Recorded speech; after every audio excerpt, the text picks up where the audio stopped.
ভূত কথাটা শুনলেই কেমন যেন গাটা ছমছম করে। ভূতের সঙ্গে ভয়ের সম্পর্ক আদিকাল থেকে।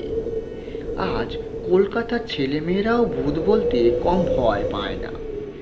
বই পুস্তকে অনেক ভূতের কাহিনীও শোনানো যায়।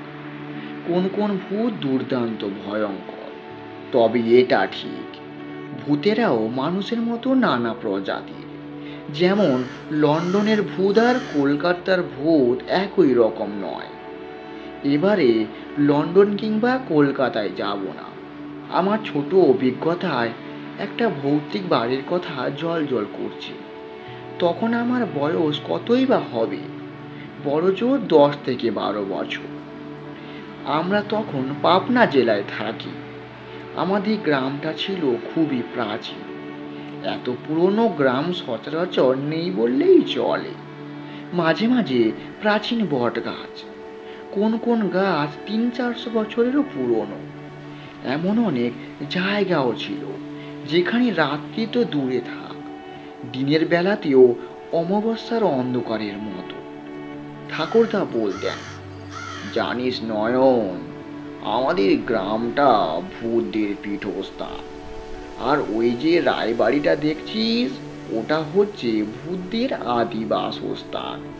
ছাও পাও নিয়ে আজও ওরা ওখানে বসবাস করে। তোর ছোটকা কিন্তু ওই বাড়িতেই ভয়ঙ্কর ভূত দেখেছে।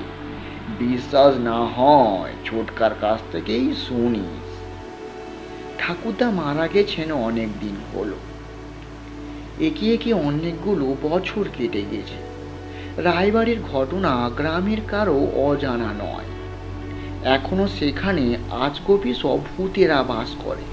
রাত্রি হলে তাদের যেন আর আনন্দের সীমা থাকে না। পাতাল থেকে বিকট শব্দ আসতে থাকে, কখনো বা কান্না, কখনো বা হাসি, আবার কখনো বা হাসি কান্না সংমিশ্রণ। অদ্ভুত ধরনের প্রতিধ্বনি শোনা যায়। বাড়িটা ছিল মস্ত বড় এক জমিদার বাড়ি। জমিদাররা ইন্ডিয়ায় চলে যাওয়ার পর বহুকাল বাড়িটা ফাঁকা পড়ে আছে। দেখলে বলার উপায় নেই যে বাড়িটা কত বছরের পুরনো। ঠাকুরদা বলতেন, আমরাও ছোটবেলা থেকে রায়বাড়িটা এইরকমই দেখে আসছি। শোনা যায় ওই বাড়ি জমিদাররা নাকি প্রচণ্ড অত্যাচারী ছিলেন। অনেকে রায়বাড়িতে এসেই অকালে প্রাণ হারিয়ে যায়। পরবর্তীতে সেই সব প্রেতাত্মারাই ভূত হয়ে জীবনযাপন করছে। গ্রামের অনেকেই রায়বাড়ির ব্যাপারটা হাড়ে হাড়ে টের পাচ্ছে। 1 তলা থেকে 3 তলা পর্যন্ত অনেকগুলো ঘর। সবগুলো ঘর অন্ধকারাচ্ছন্ন হয়ে পড়ে। দিনের বেলায় দলে দলে লোক সমাগম ঘটে, কিন্তু রাত্রিতে কেউ ত্রিসীমানেও পা রাখে না। পুরো বাড়িটায় বিশাল এক প্রাচীর দিয়ে ঘেরা। ভূতের তাণ্ডবের ব্যাপারে পার্শ্ববর্তী লোকেদের বিভিন্ন অভিজ্ঞতা আছে। যেমন জমির চাচা কথাই বলা যাক, তাকে মাঝে মাঝে দৌড়ে দৌড়ে বাড়ি ফিরতে দেখেছি। এমনই একদিন রাতে জমির চাচা দাঁত লেগে বাইরে উঠানে পড়ে গেছে। পরে জানলাম সে নাকি রায়বাড়ির প্রাচীরের কাছে প্রস্রাব করতে বসছিল। এমন সময় দানব আকৃতির এক ভূত রায়বাড়ির ও প্রান্ত থেকে এ প্রান্ত পর্যন্ত দৌড়ে আসছিল। সেই ভয়ে দৌড়ে এসে উঠানে পড়েছিল আমাদের জমির চাচা। পরে অবশ্য সুস্থ হয়ে উঠেছিলেন। এ তো গেল জমির চাচার কথা। এবার শ্যামল কাকুর কথাই বলি। শ্যামল কাকুদের বাড়ির উঠান থেকে রায়বাড়ির ছাদ পরিষ্কার দেখা যায়। এমনিতে ভূতের তাণ্ডবে বাড়ির লোকেরাই দারুণ ভীতগ্রস্ত। তার ওপর রাত্রি হলে শ্যামল কাকুর একটু জ্ঞান বুদ্ধি লোপ পায়। ভয়ে টু শব্দটাও করতে পারে না। আর বাড়ি থেকে স্পষ্ট শোনা যায় ভূতদের বিদঘুটে কান্নার আওয়াজ। কখনো বা মহিলা কণ্ঠ, আবার কখনো বা পুরুষ কণ্ঠ। তবে এদের প্রত্যেকেই নাকি নাকি সুরে কথা বলে। একদিন গভীর রাতে শ্যামল কাকুর ঘুম ভেঙে গেল। বেচারা বালিশের ওপর মাথা রেখে ওই রায়বাড়ির কথাই ভাবছিল। এমন সময় বেশ কয়েকটি ভূতের সমাসরে বিকট এক হাসির শব্দ হলো। শ্যামল কাকুর ভয় তো গলা শুকিয়ে আসছিল।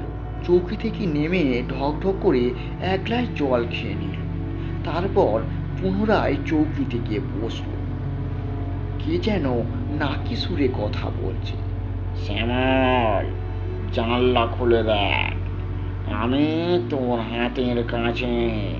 খবরদার টর্চ জ্বালবি না, তাহলে আমাকে আর দেখতে পাবি না।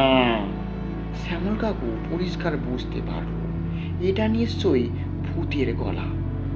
এক প্রকার অস্বস্তিকর পরিবেশের মধ্য দিয়ে কিছুই তার ভালো লাগছিল না। বারবার শুধু ভেসে আসে সেই কথার পুনরাবৃত্তি। বেশ কয়েকবার শোনার পর মনে একটু সাহস সঞ্চয় হলো। শ্যামল কাকুর হাতে 3 ব্যাটারির টর্চ লাইট। তাড়াতাড়ি জানলা খুলে টর্চ জ্বেলে বাইরের দিকে দেখল, কিন্তু কিছুতেই কিছু দেখতে পেল না। এবার টর্চ বন্ধ করে এক পলক ছাদের দিকে তাকালেন। হঠাৎ চোখের উপর ভেসে উঠল দুটি বড় চোখ। চোখ দুটি ভয়ঙ্কর লাল। সেই চোখের আলোতেই দেখা যাচ্ছে মূলোর মতো বড় বড় দাঁত, কঙ্কালের ন্যায় বিচিত্র সব হাত পা, মাথার উপর মেয়েদের মতো ঘোমটা। শ্যামল কাকু পুনরায় টর্চ জ্বালল, কিন্তু কিছুতেই কিছু দেখতে পেল না। জানলা বন্ধ করে বিছানায় আবার শুয়ে পড়ল। মনের মধ্যে নানা রকম উদ্ভট চিন্তা ঘুরতে থাকে। সে রাতে আর ঘুম আসেনি শ্যামল কাকু। শ্যামল কাকুর কথা নয় বাদই দিলাম, এবারে ছোটকার কথায় আসে। কাকার সাহসের কথা জানে না গ্রামে এমন লোক বিরল। একবার হাতে নাতে জোর ধরে চরম খ্যাতি গুড়িয়েছিল কাকু। এক কথায় সে ভীষণ সাহসী মানুষ। পুরনো বাড়ি দরুন পছন্দ করে। আমরা যেমন ফ্ল্যাট কিংবা বাংলো বাড়ি পছন্দ করি, ভূতেরাও তেমনি পুরনো স্যাঁতস্যাঁতে বাড়িতে বেশি সাচ্ছিল্য বোধ করে। যে বাড়ি যত প্রাচীন, সেই বাড়িতে ওদের বসবাস তত দীর্ঘস্থায়ী। আমাদের রায়বাড়িটাও ঠিক তেমনি।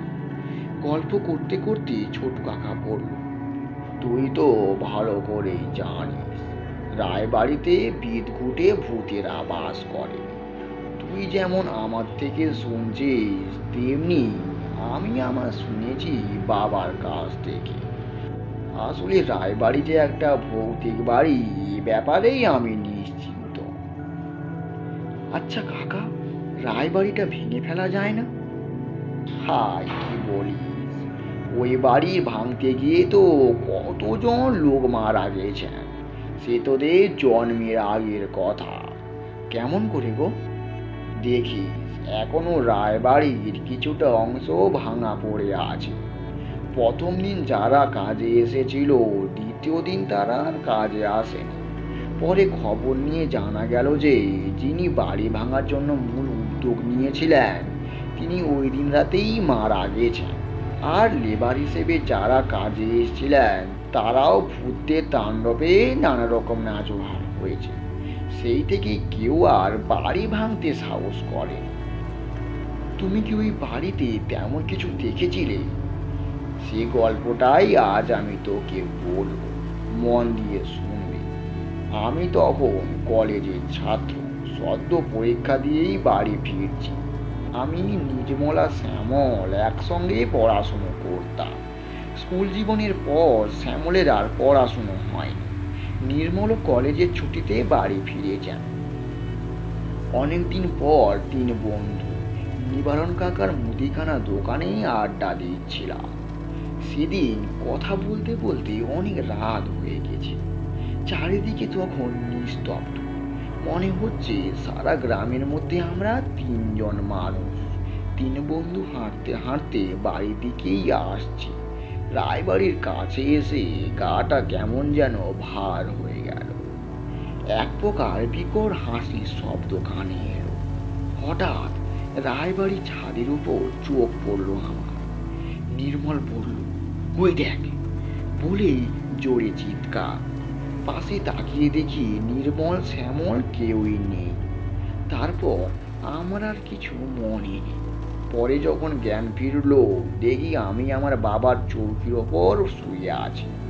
আমার পাশে বসে আছে আমার মা বাবার দাদা।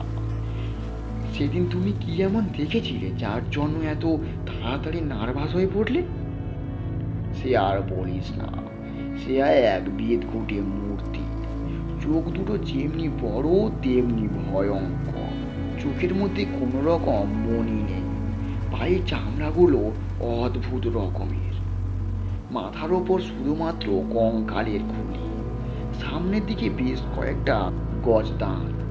হাত পা সরু বাঁকারির মতো। বিশ্বাস কর নয়ন, ভূত বলতে আমিও বিশ্বাস করি না, কিন্তু আমার জীবনে এমন ভয়ঙ্কর মূর্তি আমি আর দ্বিতীয়টি দেখিনি। নমস্কার, আমি অর্ণব। গল্পটা আপনাদের কেমন লাগলো তার নিশ্চয়ই একটা ছোট্ট কমেন্ট করে জানাবেন। এই ছোট গল্পটা ভালো লাগলে একটা লাইক, কমেন্ট এবং শেয়ার করতে ভুলবেন না। এবং প্রতিনিয়ত আরও নিত্য নতুন ভয়ের এবং প্রেমের গল্প শুনতে হলে আমার চ্যানেলটা সাবস্ক্রাইব করে আমার সঙ্গে থাকুন। ধন্যবাদ। এবং আপনি গল্পটা কোথা থেকে দেখছেন তার নিশ্চয়ই ছোট্ট একটা কমেন্ট করে জানাবেন। আপনার সঙ্গে যদি এরকম কোনো ঘটনা ঘটে থাকে তা নিশ্চয়ই আমাকে জানাবেন। আপনার ঘটনাটা আমি আমার সমস্ত শ্রোতা বন্ধুদের শেয়ার করব। চলো, ধন্যবাদ।